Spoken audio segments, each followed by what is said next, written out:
esfriar um pouco esse debate. Agora tem um outro montante que aí já remete a 50 bilhões de reais, que são das emendas parlamentares, né? A gente estava meio esquecido das emendas, tudo isso. Eis que hoje o ministro Flávio Dino intimou o líder do PL a explicar um suposto acordo para a divisão das emendas. O que aconteceu? O líder do PL na Câmara, o deputado Sóstenes Cavalcante, do Rio de Janeiro, foi intimado pelo ministro Flávio Dino a prestar em 48 horas explicações sobre um suposto acordo para a divisão das emendas parlamentares bancadas. O que está acontecendo, né? O Sóstenes Cavalcante é o principal ator ali que está fazendo pressão em cima do presidente da Câmara, Hugo Mota, a pautar aquele PL da anistia. E aí, como o Hugo Mota está conseguindo jogar esse PL mais para frente, o Sóstenes Cavalcante deu uma declaração para jornalistas falando sobre a possibilidade do PL, o partido dele, romper um suposto acordo sobre as emendas. Segundo o líder do PL, isso está na reportagem aqui da Folha de São Paulo, Mota e demais líderes partidários acertaram a divisão desses recursos seguindo a seguinte proporção: 30% do valor total que uma comissão permanente da Câmara tem direito fica com o partido que tem o comando desse colegiado, enquanto os demais 70% são distribuídos por Mota às demais legendas. O ministro Flávio Dino, que é quem cuida desse assunto no Supremo Tribunal Federal, ouviu essa declaração e hoje pediu que o deputado Sóstenes Cavalcante se explique a respeito dessa divisão que não está dentro daquela transparência que ficou acertada entre o próprio Flávio Dino e as lideranças da Câmara e do Senado, Andresa. Pois é, o Sóstenes reagiu, né, muito fortemente a essa intimação aí do ministro Flávio Dino para que ele explique, né, esse suposto acordo com o Hugo Mota e disse, né, que não se curva a ameaças de ministros do Supremo. Sóstenes está linkando, né, essa pressão do ministro Flávio Dino em cima dele a essa campanha pela aprovação da anistia, que não interessa nada ao Supremo Tribunal Federal, porque uma eventual anistia, né, concedida pelo Congresso, ela fragiliza ali decisões tomadas pelo Supremo. Então vai ficar aquela coisa assim, quem dá a última palavra, né, o Congresso ou o Supremo? O fato é que tudo isso que a gente está vendo agora é decorrente da eleição do Hugo Mota para a presidência da Câmara, que ele foi eleito praticamente por unanimidade, sem dizer o que acordos ele fez, o que ele propunha para a Câmara. Ninguém sabia nada. O Hugo Mota, de repente, surgiu ali do nada, virou um candidato, foi eleito com a maioria dos votos, e, de repente, esses acordos que foram firmados ali a portas fechadas, agora eles começam a ser cobrados. E um desses acordos é este que o Sóstenes acabou expondo aí, num ato de sincerocídio, que bom para todos nós, né, que descobrimos que esse era um dos acordos, de que tinha lá emenda envolvida. Então, assim, ninguém tem, né, mais de 400 votos, eu não me lembro agora quantos votos o Hugo Mota teve, mas aí a produção pode me socorrer aqui, mas ninguém teve mais de 400 votos, ali de um total de 513, acho que, não me engano, ele teve isso, impunemente. É claro que ele fez vários acordos e o Davi Alcolumbre também fez muitos acordos ali no Senado, que também vai ter que pagar essa conta uma hora ou outra. O Hugo Mota praticamente não saiu do exterior, ele é o presidente da Câmara mais viajante que eu já vi até agora, em 25 anos de cobertura aqui de política, né? Eu não o vi aqui, talvez tenha um grupo aqui de analistas políticos que acham que ele é um gênio, porque ele sai do país para poder estancar esse debate da anistia, uma vez que o governo federal também não tem projeto, não tem nada para enviar para o Congresso, não tem prioridade nenhuma, porque até agora também a Gleisi sentou lá na cadeira, a gente não sabe o que é que o governo quer que o Congresso aprove.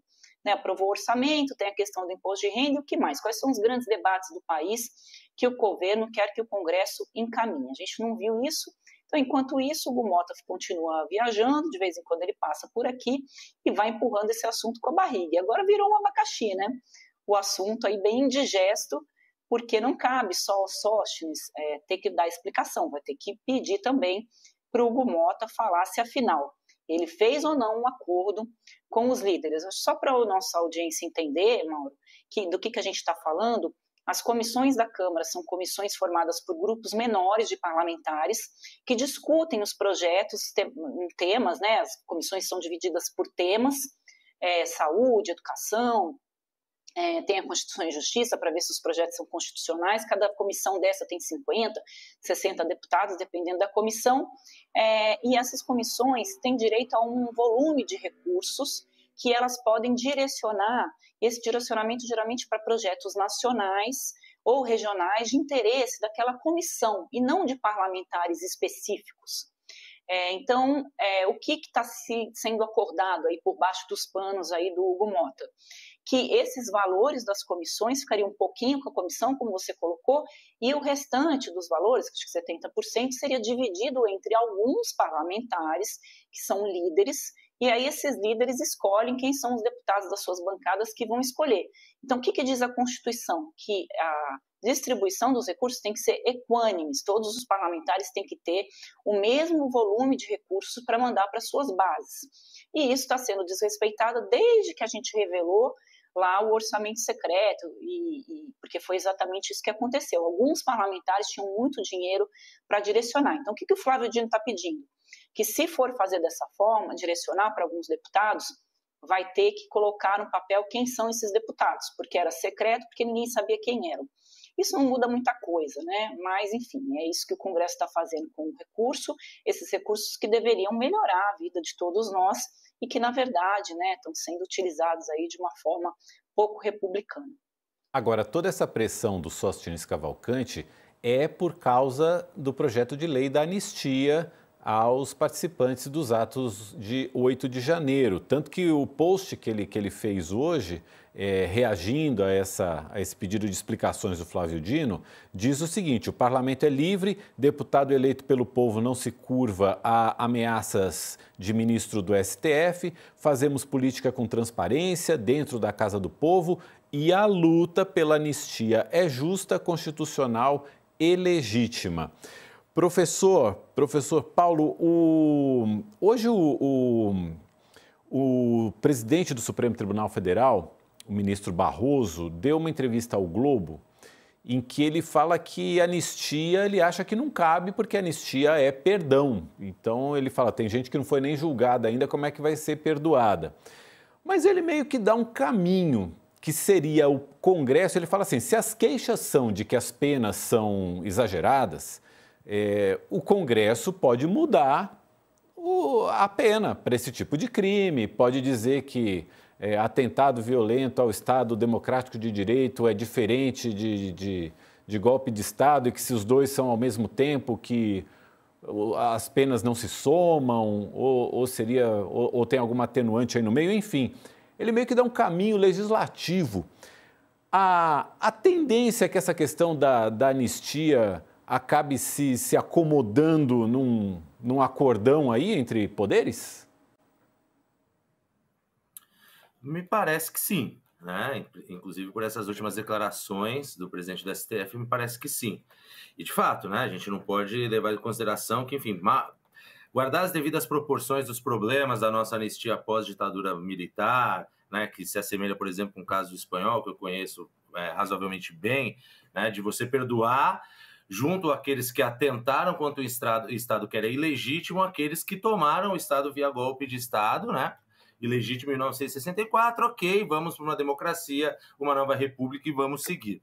O que aconteceu agora, efetivamente, foi uma tentativa, né, de superação do Estado de Direito, que pode ser classificado como um golpe de Estado, não importa se não houve uso excessivo de armas, né, canhões e tanques na frente dos prédios das instituições. Né? As pessoas podem tentar acabar com a democracia, foi isso efetivamente que aconteceu. E de fato, então não faz sentido essa defesa de uma anistia que nós sabemos, não sejamos inocentes, que por parte do Sóstenes ele como um grande porta-voz do Silas Malafaia tentando salvar a pele do Jair Bolsonaro. Mas vamos imaginar e vamos levar em consideração que algumas dessas penas, elas de fato acabam sendo desproporcionais, né? Mesmo quando esses grupos tergiversam dizendo que o caso da mulher do batom foi só porque ela pichou a Estátua da Justiça e não porque ela estava como partícipe de uma tentativa de golpe de Estado. É isso.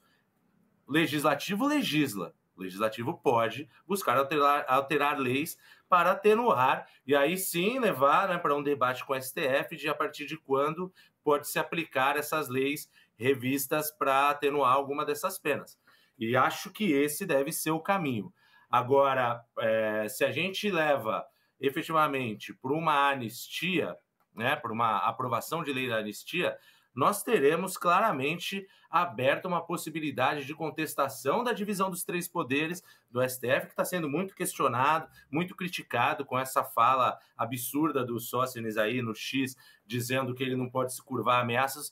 Prestação de contas não é ameaças, né? Não podemos esquecer que os pedidos do Dino são também, se não vão mudar grande coisa significativamente na dinâmica das emendas, ele muda significativamente no que diz respeito à transparência de quem leva esse dinheiro, como leva, quanto leva, para onde leva. Isso é muito importante, porque vai disso até agora o antigo orçamento secreto, que virou emenda PIX, que nos leva, né, praticamente 20% do orçamento na mão desses deputados, de deputados que não têm votos significativos para ter tudo isso de orçamento nas suas mãos, né? E tendo, então, também, nesse sentido, uma capacidade de chantagem de governos à direita ou à esquerda que nos traz muitos problemas, né?